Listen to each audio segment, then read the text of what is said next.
মুসা আলাইহিস সালাম তো একটু বললাম না ফিজিক্যালি খুব স্ট্রং ছিলেন, থাকে না বডি বিল্ডার, সামনে গিয়ে কথা বলে সরো পানি দিতে দাও, তখন মানুষ একটু মূল্যায়ন করে না।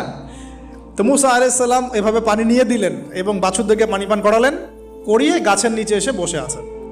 বসে বসে তিনি দোয়া করছেন, এই যে দোয়াটা তিনি দোয়া করছেন, রব্বি, একটা নেক কাজ করলেন, নেক কাজ করলেন না, মানুষের উপকার করলেন, নেক কাজ করে এসে গাছের নিচে বসে দোয়া করছেন, আল্লাহ এখানে তো আমার খাবার পানি বাসস্থান কিছুই নাই, আমি কি করব।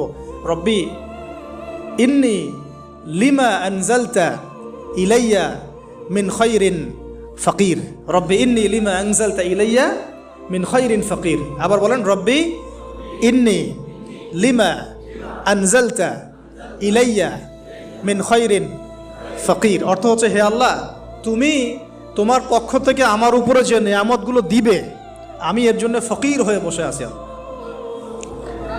অর্থ বুঝে পড়বেন ভাই, নামাজ রোজা